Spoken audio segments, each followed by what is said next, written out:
Hello friends, my name is Jayant Kalani and I am a 2019 pass out from College of Engineering Pune, and I have secured a All India rank of 84 in GATE CSC examination in 2021. And here are the 5 tips which I am going to share with you, which will help you secure a All India rank below 100.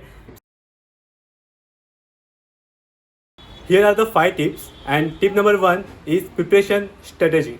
So I was having around 8 months. तो उन 8 महीनों को मैंने 5 parts में divide किया. तो part number 1 was about collecting the materials. तो preparation में मटेरियल कलेक्ट करना अच्छे से, ये भी एक बहुत ही इंपॉर्टेंट पार्ट होता है. तो मैंने जो है ये मेरा ये फाइंडिंग्स है कि GATE overflow is one of the best material for preparation for GATE CSC examination. तो मैंने गेट ओवरफ्लो पे देखा, वहाँ पे सभी रेफरेंस बुक्स के मेंशंस है कि आपको कौन कौन से रेफरेंस बुक यूज़ करना है, क्या कर सकते हो, खास कौन से चैप्टर से कौन सा पार्ट पढ़ना है, यहाँ तक मेंशन है.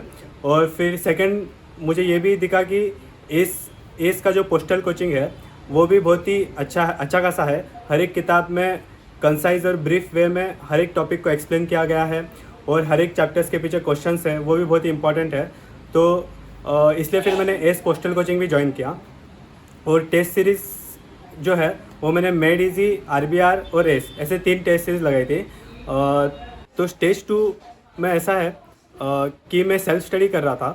तो सेल्फ स्टडी करते हुए फिर मैंने देखा, प्लान किया मेरा पूरा स्केड्यूल कि टोटल 12 सब्जेक्ट है प्रिपरेशन करने के लिए. तो 12 सब्जेक्ट्स प्रिपेयर करने के लिए कितने सब्जेक्ट को कितने दिन देने पड़ेंगे.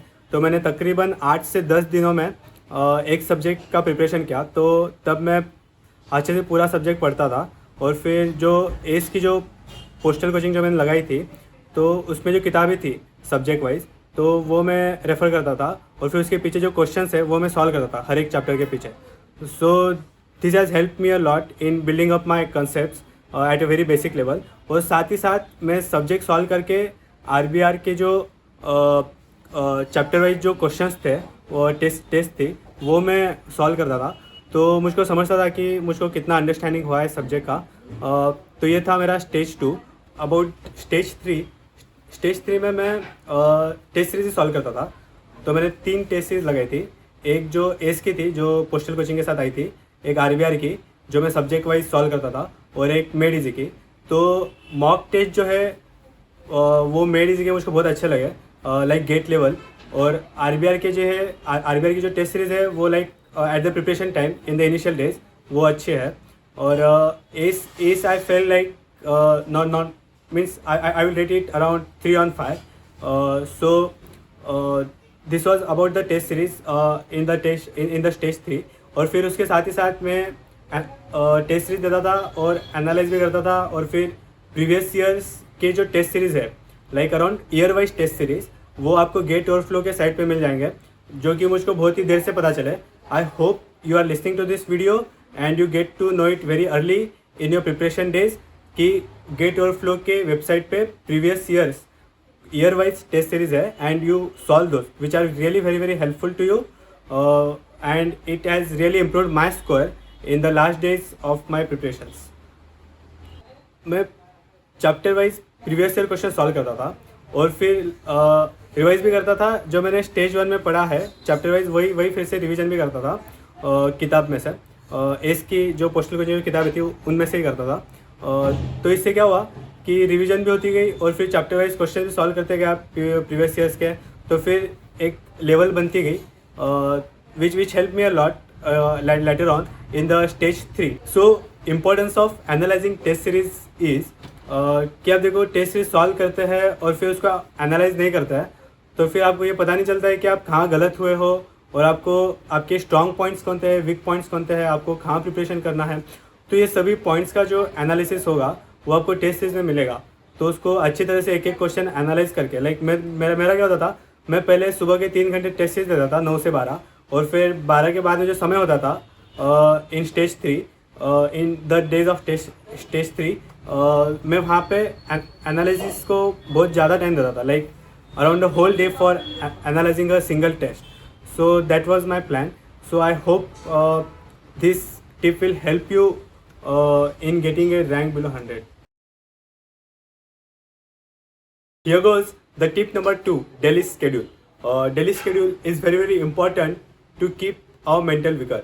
देखो क्या होता है कि जब आप ऐसे ही कह देते हो कि भैया इतना करना है, इतना आज दिन में इतना पढ़ाई करना है, तो वो हो नहीं पाता है. तो उसके लिए आपको क्या करना पड़ता है कि भैया 2 घंटे में ये पढ़ाई करना है. You should set target this way. So for that daily schedule very important.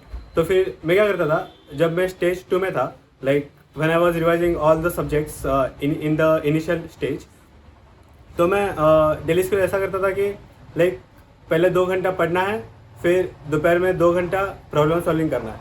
फिर जब मैं स्टेज 3 में आया, जब मैं PYQ सॉल्व कर रहा था, so I was targeting like solving 50 questions in around 4 hour every day, 4 to 5 hours, and analyzing it also in those 4 to 5 hours. That is very very important because solving 50 questions daily is not an easy task, and analyzing it, finding out better approaches and answers to those questions. Preparing a daily schedule is at most important. Test 3 में था, जब मैं test series solve कर रहा था, तो मेरा daily schedule ऐसा होता था कि 9 से 12 टेस्ट सीरीज सॉल्व करो, फिर 12 से 3 या 12 से 4 या जितना भी समय आपको मिले दिन भर में टेस्ट सीरीज एनालाइज करो. तो यही शेड्यूल था, और मेरा यही कहना है कि शेड्यूल बनाना बहुत ही ज़रूरी है, because time bound acts as a upper limit for solving the problem like a deadlines, so which will keep you efficient into your studies. Here goes the tip number 3, which is motivation. So motivation is very very important in any competitive examination. तो ऐसे होता है कि जैसे आप अभी preparation कर रहे हो, तो तब भी आपको मोटिवेशन लगता ही है.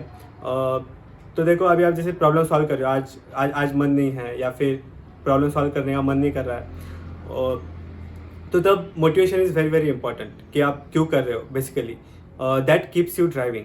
So have a motivation.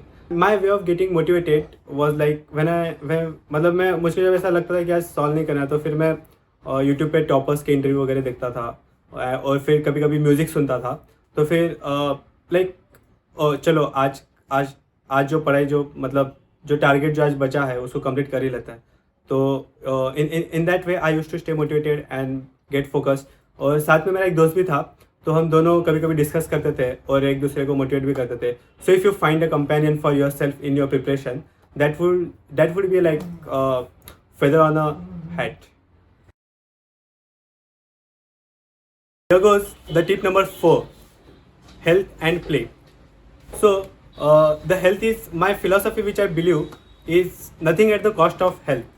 So you should not do anything which will cost your health. So health is a very important aspect while preparing for any examination.